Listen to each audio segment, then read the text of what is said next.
I crossed the line with my boss at a party, and my husband's reaction changed everything. Too loose with my boss at a party and didn't notice my coworker videotaping me.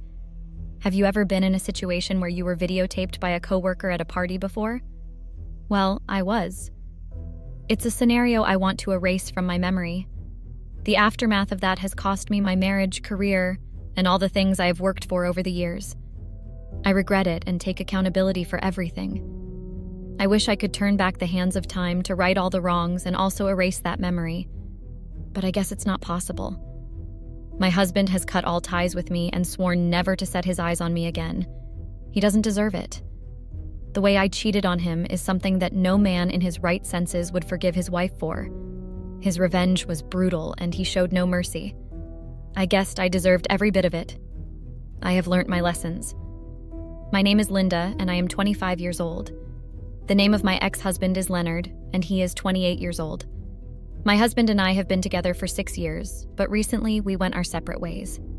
We both had a son together. His name is Emmy. He is 4 years old. I feel ashamed right now and can't even go out like I used to do because I did the unspeakable. To think that I have a 4-year-old kid that looks up to me and still disgraced myself is something I can't forgive myself for.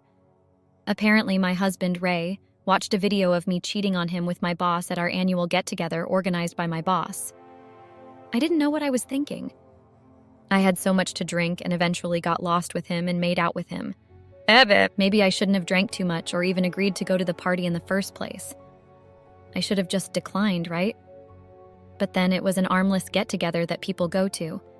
It was organized for all the staff to marry after a long day at work. I think I over-enjoyed myself and got so carried away that I forgot that I was married. Did I drink too much that day? Yes, I did. In fact, more than anyone else in the hall. I didn't want my husband to know about my infidelity in the manner he did. I could have let him know about it eventually. Not on the phone. At least, not through a video. Leonard looked at me in utmost disgust and shook his head in disbelief when he saw the video. So, guys, my boss and I were very close to each other. We often hung out together outside work, but it was based on mutual friendship. We never had the intention of going extra with the friendship. Well, at least to my own end, it was like that. I didn't know what my boss's intentions were. My boss's name is Raymond. He is 29 years old. I have been working with my boss for 3 years now. Raymond is the CEO of the company I worked at. It is a shareholding company. There were several occasions where Raymond stole glances at me. He is the playboy type that likes having fun and never takes things seriously. After work, Raymond offered to take me out for dinner, and sometimes we had breakfast and lunch together. I wasn't expecting anything from the dates and the times we hung out together. We were both adults, and I set the boundaries between us. Raymond was also aware of my marital status, but he kept on leading me on. I don't blame him for that night because it was a temptation I should have resisted, but I gave in to it. I woke up one morning as usual, ready to go to work. I got up from bed and made breakfast for Emmy and my husband Ray. We had breakfast together and left the house. The school bus came and picked Emmy. He was at elementary school at that time. My husband also left for his workplace, and so I did. I got to work and found a note on my desk. At first, I didn't pay attention to it because we had a meeting that all the staff had to attend. And so I dropped my bag and went straight to the boardroom. The meeting lasted till noon, and all staff went back to their respective offices. I got to my office and saw the piece of note. At that time, I got curious to know the content of it, and also know who had sent it. I opened it and saw what was written down. After reading through it, I already knew who it was. Of course, it was from Raymond. He was asking if we could go see a movie together. Then I remembered why he kept looking at me during the meeting. I read it and quickly tore the piece of paper and threw it in the waste bin that was close to me. I didn't want to be seen going out with Raymond because I didn't want the other staff to make side comments, and so I was careful. I got up and went to meet Raymond and told him I wasn't sure if I would go out with him at that time because I didn't want my husband to suspect or misunderstood our friendship. And so I told Raymond I wasn't going. He was persistent and said he just wanted to hang out with me and nothing else. At that time, I didn't understand why he liked hanging with me. I tried making up excuses, but he was persistent and told me he would be waiting for me. Raymond sent me the address before we closed from work that day. I went home and thought about how to sneak out of the house. I didn't know what to tell Ray, my husband. Of course, I couldn't say my boss wanted to see a movie with me then. Leonard would think there was more to it than just hanging out. I got home and was uneasy. I cracked my head to see if I could come up with a better idea of what to say to him. Then the thought of calling Rita, one of my colleagues, came to my mind. Rita and I got to know ourselves through work. We started off as co-workers and eventually got close together. I called Rita and told her about it, and she offered to help me come up with a plan. The plan was for her to come over to my place and did like we wanted to go to a book club. I waited for Rita for a few hours before she showed up at my house. Our plan worked, and so I went out with Raymond. Rita was the only one that knew about it, and she promised not to let anyone know. I snuck out of the house and went to see a movie with my boss, Raymond. When I got there, Raymond complimented my dressing and reminded me how beautiful I was then. I felt a little bit awkward and at the same time loved all the praises he showered on me. The night went fine and we had a great time. The movie lasted for 2 hours. Raymond and I got outside and I told him I needed to leave immediately because it was already late at that time. But he insisted I stay a little longer and have ice cream, which we did. The night was pleasant and I felt happy. At that moment, I wished Leonard could have me treated like the way Raymond did. My husband and I were so busy with work that we hardly had time for each other. But we still made out time for our son. So guys, Raymond got us ice cream and we had it together. After a few minutes later, I told him I needed to go, and at that time, I made up my mind to leave even if he had insisted. Well, he didn't, but told me he would let me go if only I had kissed him. Of course, I refused bluntly and told him I wasn't going to do it. Raymond had an expression of shock and confusion on his face. I got hold of myself, and then I got into my car and drove off. I got home that night and met my husband and son already in bed. I quickly freshened up and went and joined Leonard on the bed. Honestly, guys, I couldn't stop thinking about it. I had mixed feelings about the night. I was happy that I had fun and at the same time thought about what Raymond said. At that time, I didn't want to have any type of relationship aside from work with Raymond, but he kept coming closer. After a few hours, I finally fell asleep and retired for the night. The next day, I woke up from bed and did my morning routine before going to work as usual. I couldn't get over the previous night. I kept thinking about it for some reason. I was so deep in my thoughts that I didn't notice when Leonard was talking to him. I got myself back when he tapped on my shoulder twice. I came back to myself and asked him what he was saying. Leonard looked at me and asked if everything was okay. At that point, I didn't know what and started stuttering. Eventually, I managed and told him that I was carried away with something and apologized. He shook his head and repeated what he was saying. Apparently, Leonard wanted to know how my book club went the previous night because he had fallen asleep when I arrived. I couldn't look at him before I responded because I never went to any book club. I lied. Leonard nodded and didn't suspect anything. He sat down and ate his breakfast, and after a few minutes, he left for work with our son, Emmy. The school bus broke down that day, and Leonard had to take him to school. As soon as they left, I got dressed and headed out to work. I was nervous and at the same time scared, because I thought maybe my boss would be upset after turning him down the previous night. At that point, I planned on avoiding Raymond throughout that day. I got to my office and I saw a bunch of flowers waiting for me on my desk. I looked at the card and discovered it was from Raymond. My mind skipped a bit, but then, for a weird reason, it brightened my day. Not long after, I received a call from Raymond. He called to know if I had received the flowers he had sent. Apparently, he hadn't gotten to work at that time. He was caught up with something that he needed to stay back. I thanked him and told him that I liked. We talked for a while and he made me laugh throughout our conversation. I had to end the call because I was getting another call from my husband. I spoke to my husband not feeling guilty because I thought what was going on between me and Raymond was not that important, and there was no need for me to worry him over it. I got off the phone with my husband and did all the work that was on my table. The flowers were beautiful. I was very happy at that time because no one had given me flowers in such a long time. I also called Rita and told her about everything that had happened the previous night. She teased me about it and made funny jokes throughout our conversation. We talked for a few minutes before we were called for an emergency meeting that day. We got to the boardroom and everyone was seated to hear why the meeting was called. All the staff were present except the boss, Raymond. Everyone had started whispering why he summoned us. We waited for a while before he joined us. Raymond walked in looking all handsome. I watched him walking smartly till he sat down. He was very good looking and at the same time knew how to treat a woman with love. Before anyone would notice my absenteeism, I quickly recomposed myself. Apparently, Raymond called all his staff to have a nice hangout together. It was an annual get-together that is usually organized every year, and all staff were expected to be in attendance. It was more like an end-of-the-year party, but was usually celebrated 2 months before Christmas. All the staff were excited because they were going to have fun. I was also excited and looked forward to it. The get-together was to happen during the weekend. The meeting came to an end, and we all returned back to work that day. Those that were in the planning committee were assigned to organize the events and also put the necessary things together. It was an all-white party, and all the staff were expected to be on white. White is one of Raymond's favorite colors, and we always dressed in white anytime we had any small gatherings.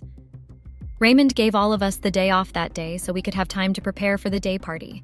We only had 1 day to the event, and so we needed time to put things together. I got home that day feeling tired and exhausted. George. Even though we didn't spend much time at work, it was exhausting for me. I got home that day, rested a bit, and headed to make lunch for my husband and Emmy. After I was done, I had my meal and went upstairs to have a quick nap. A few hours later, I was woken up by Emmy's noise. Anytime he sees my car parked outside, he knows that I'm around. He climbed upstairs to meet me. I never joked with my son. He was my bundle of joy and always knew how to make me happy anytime I'm sad. I met Emmy and played a little before I had him changed into his housewares. I fed him his lunch and he slept off afterwards. Soon after, my husband came back from work. Just like any other day, he was looking so tired. He sure did have a long day at work that day. He came down after a few minutes and had his lunch. When it was evening time, we played some games with Emmy and also had dinner together. A couple of minutes later, we went to bed and rested for that day. 2 days later, it was the day of the party. I woke up that morning and told my husband about the party. He wasn't surprised because he knew it was an annual get-together my company always organized. And so he gave me the go-ahead. After we talked that morning, he told me he was going to hang out with his friend Matthew and also took Emmy along. As soon as they left, I made arrangements for what to wear, the type of bag and shoe that would match the white dress to the event. After a while, I finally came to a conclusion on what to wear. After that, I went downstairs, did some cleaning and washing, and also made something for my husband and Emmy to eat when they got back. During that period, I called Rita so we could go together. She agreed and came down. The party was scheduled to start by 8 p.m. and end at 11 p.m. Rita eventually got to my house at exactly 7:30 p.m. I got out of the house and we drove to the venue. We got out of the car and headed to the entrance. The decorations from outside were elegant, and not just outside, but inside as well decorated. I commended those that did it. They really outdid themselves. On getting inside, I saw my boss, Raymond, and one of the staff conversing at a corner of the hall. Immediately he saw us. He walked towards our side. We said hi to him, and Rita asked to be excused. Raymond and I talked about a few things and also flirted with me. At exactly 8 p.m., Raymond called the attention of everyone in the hall. He talked about a few things and asked us to make a toast for ourselves. Everyone clicked glasses and we had wine. So guys, the party was moving slowly and the atmosphere was nice. I had a lot to drink and also ate a few snacks. Soon after, the music was on and we all danced together. I had a few dances with my colleagues and also with Raymond. Indeed, I had a great time. Just when Raymond and I were dancing, I asked him to come over to a corner because I wanted to show something to him. He got curious and then followed me. At that point, I didn't know what I was thinking about. I can't say I was intoxicated, but I knew what I was doing. Raymond followed me, and just when I could say anything, he grabbed me and kissed me. Yes, guys, he did. We were in that state for like 30 minutes before I pulled out and left his place. At that time, I gained my senses and went home before the party was over. I couldn't wait nor looked for her. I immediately called a cab and went home. Raymond kept calling and texting me on my way home, but I refused to pick nor returned any of those messages. I got home and freshened up and went straight to bed. 2 days later, I decided not to go to work because I didn't want to face Raymond after what had happened between us. I tried reaching out to Rita, but it was going. After trying it for some time, I stopped trying. I was worried and thought about what happened to her lines. It was a Monday morning, and of course, Raymond and Emmy had left home. I was the only one left at home that day. Later that afternoon, my husband came back from work looking so angry and upset. I didn't know what was wrong with him at that time. I was so shocked because I had never seen him that angry before ever since we knew each other, or since when we got married. Before I could understand what was going on, I felt a heavy sound across my face. Leonard gave me a hard slap. I didn't know when hot tears were running down my eyes. At that moment, I managed to ask why he slapped me, and then, guys, Leonard brought out his phone and showed me a video. I looked at it and saw that the video was me and Raymond making out at a corner of the hall. I was surprised and shocked at the same time. I didn't know what to do or tell Leonard. My husband shouted at me and even punched the wall. Leonard punched it in such a way that it left a hole on the wall. I got so scared and ran away from his side. Leonard was very upset and angry. To think that it was my boss that I cheated on him with, Leonard was very angry. My husband pushed me out of the house that day and told me never to come back to his house.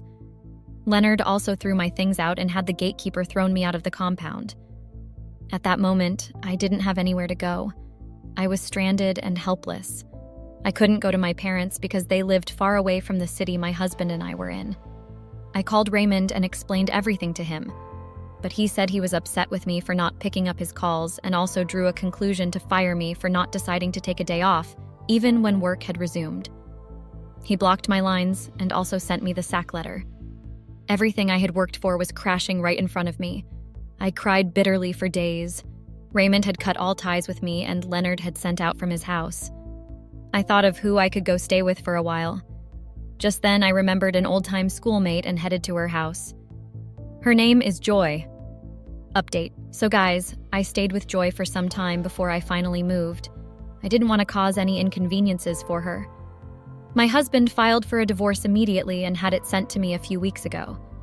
I took time to reminisce on all that had happened in the past few weeks before signing the divorce papers.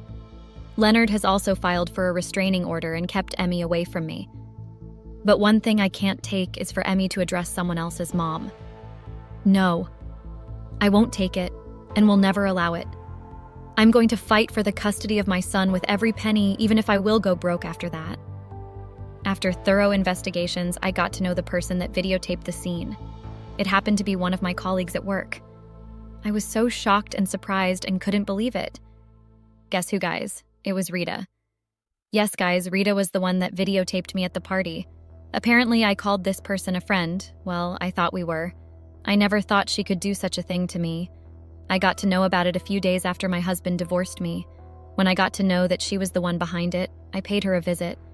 At first, she wanted to deny it, but then later admitted when she knew I didn't come to play. Rita was shocked that I could get so upset like I did. She apologized for doing what she did and said it was a big mistake. Of course, I didn't buy the cock and bull story, and I sure gave her an angry piece of my mind. Apparently, Rita had always been daydreaming about Ray.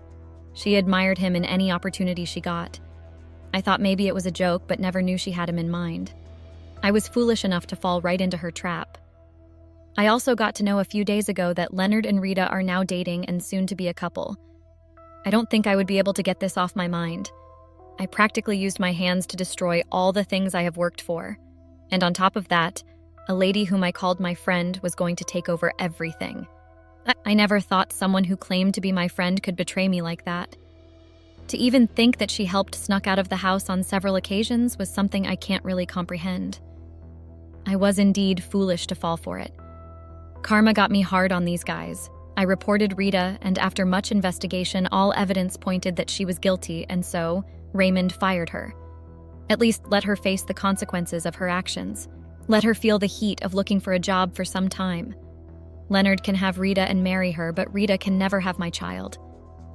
I regret everything and I'm ready to face whatever revenge, but not with my son. I have learnt my lessons, and I guessed I have learnt it the hard way. Financially ruined me in court because of a stupid kiss on a night out. I believe the saying, keep your friends close and your enemies closer, applies to me because you really don't know what your enemies are up to. I got betrayed by someone I thought was my friend, and I haven't been the same ever since. I'm not okay right now, and I don't have any friends, which is why I want to share this story with everyone.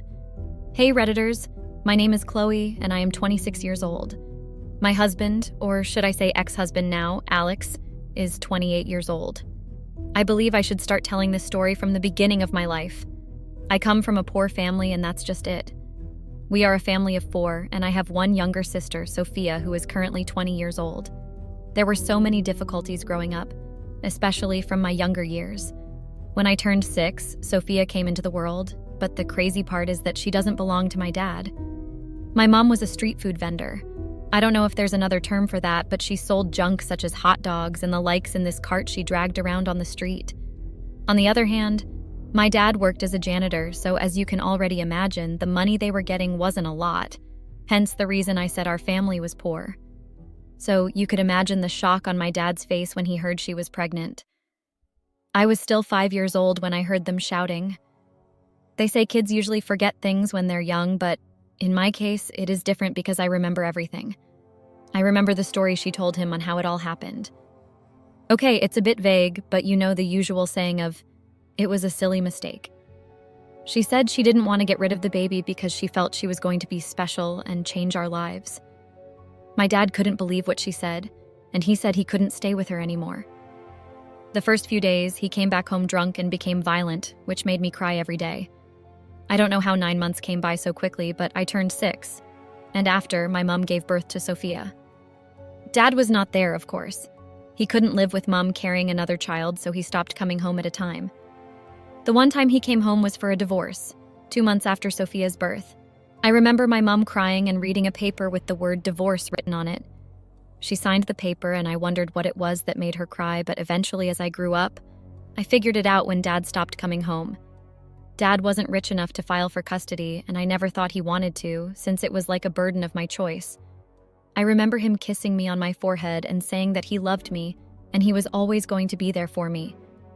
I don't know where he went, but the next day he came to pack his things when I was sleeping. Or at least that was what Mom said. It was just Mom, Sophia, and I that was left in this small house, and Mom struggled every day. Sure, she cheated on my dad, but she was still my mom that I loved, and Sophia was my sister. Mom was able to send me to school up until I finished high school by the time I was 18. I was also able to get a job as a babysitter or dog walker, anything that could give me money since I wanted to help Mom out with Sophia. Sophia was an angel, and Mom was not completely right about her changing our lives. But I love my sister. I was able to save enough and get admission into Florida State University, but I was a part-time student since I was also working. This is where things were going to go wrong, and I had no idea. But there's a reason I'm telling you the backstory of my life, because they are all connected.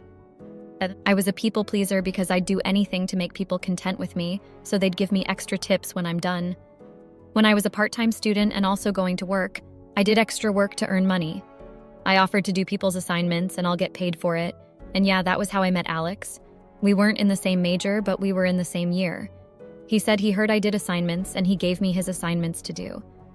It became a regular thing that happened a lot of times, and it was so helpful for me because he paid lots of money. I asked a friend of mine, Sheila, about him, and she told me that he came from a rich family and had lots of money. A year passed, and this continued until he came to me for a personal reason. He wasn't a serious person with studies, and he told me he hated reading. His grades were very low, and he didn't care because he wanted to get school done until his father told him he had to get high grades, or he wasn't going to get anything from him. Alex asked me to be his tutor, and he said he was going to pay me lots of money. This was a great opportunity for me, and I didn't complain when I saw the amount of dollars he offered. I accepted the tutor job immediately, and he told me I was going to be tutoring at his house. I said no because it didn't sound like something I was comfortable with. I told him and asked him if we could study at the library instead, and he agreed.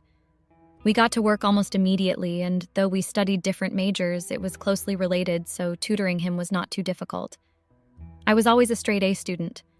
My mom made sure to remind me of the importance of education right from early childhood, and this played a huge part in my studies, as I was always at the library trying to learn new things whenever I wasn't working, and that contributed greatly to my academic success.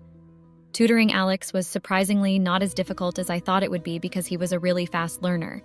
And not only that, but he had a good memory as well. He was just not being serious with studies. Alex was super respectful and didn't try anything improper with me. In fact, we got along so well I didn't know when I got so comfortable around him, and I noticed he was comfortable around me. We would talk a lot about life and everything that had happened to us. Turns out Alex just never tried hard, and hence his grades. We were getting closer by the day, and Alex began to tell me more and more about himself until it felt like I knew him better than anyone else. I knew almost everything about him down to what he wanted to do and why he was currently putting in so much effort. He told me that he wanted to do well on his own and show his dad that he didn't need his wealth. Alex, like a lot of other men of his age, didn't have the best relationship with his father. He was pretty ambitious, far more ambitious than I thought, and I was beginning to love him for it. He told me that he wanted to start up a company, something huge, and together we started drawing out plans. Alex and I had everything covered. We had decided where the company would be in the next 5 years as at that time, and even set goals for each year too.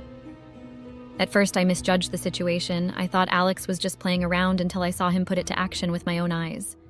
He had gotten a small place and little equipment that could begin the work, and that was how our company began. Of course, final exams were coming up, and so we studied harder than ever and finished on a high note. We were so ecstatic, and I was so proud of everything we could achieve. Alex had met my mom and Sophia a few times already. He and Sophia got along so well, and I liked that. Alex asked me out a few weeks after we had graduated. I wouldn't say I didn't expect it, but it wasn't an easy decision for me to make. My friend Sheila had a huge crush on Alex, and I knew about it. She had told me more times than I could remember, but Alex never seemed interested in her. I accepted his proposal, and we officially started dating. Sheila was furious at me, and she didn't talk to me for some months. Alex was an attractive guy. I never looked at him that way until we started dating. I always saw him as my student, but things were different. He was now my boyfriend. He was taller than I was. I wasn't that tall anyways, but he was the perfect height. He always looked good, and I always thought it was because he had the best clothes to wear. But turns out he actually knew how to dress, smell, walk, and he was just perfect. I had never been a romantic type of person, but I knew women would give an arm and a leg to be with Alex. Alex had a friend, Frank, who majored in law, and he became the company's attorney and Alex's personal attorney too. Frank was a great lawyer and a close friend of Alex. They both had a very similar background, and so they got along really well. I did not know much about Frank at all, and I didn't really care to. We didn't see each other a lot, just days when we had a meeting that he had to be involved in. Alex and Frank would, however, hang out a lot. This continued for a year, and finally, Alex asked me to be his wife. It was a small surprise with only a few friends, and my mom and sister, but it worked. I agreed. And within the next year, we got married. Our company was doing quite well for itself and was beginning to make a name. Apart from being official partners, we were now also married, and things were looking great. We both understood our roles in making things work, and we did things without fault. 3 years passed since then, and our company had already surpassed all the goals we set for it, thanks mostly to Alex's effort. He was way more serious than I thought, and he definitely changed from the nonchalant boy who didn't care about school that I met all those years ago. He was driven, very driven. He really wanted to show his dad that he could do much better without him, and he was proving himself right, and as his partner, I can attest to that. As for our marriage life, things were normal. Nothing unusual ever happened. We had what you'd call a very average marriage. Nothing exciting ever happened, but we never argued, and that brought me great peace. We'd always talk and go on date nights and all, but aside from that, our marriage was very plain. We hadn't really put in much effort for a baby yet, and I think that sat right with us, because at the rate we both worked, a baby at that time wouldn't be convenient. There was always an event at the end of the year to celebrate the success of the company. It was not always the same thing we did. The first year was an official party, the second was a camp out, and last year it was going to be a beach party, but it was changed to a weekend hangout in a cabin. Our company had just over 40 employees, and so it could work. We rented 3 cabins uptown for ourselves, and everything was still going great up until that point. I remember the night before we left, Alex told me that he'd have preferred it if we just had the beach party. But since everyone else wanted this, he had to choose it. Our company had many young employees, and most of them were single, but a few of us were already married. Out of the 40 of us, 35 showed up.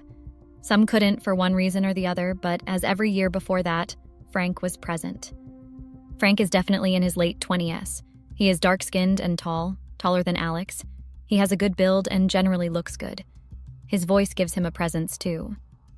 Our employees present were mostly the ones fresh out of college/universities, and the few ones still in their finals. We prioritized hiring the younger set of people, and almost all our employees were young, just like Alex and I. During our hangout, there were different games like board games, consoles, group games, and everyone picked what they liked and did it. Growing up, I was never a party person. I always read books when my friends went to parties.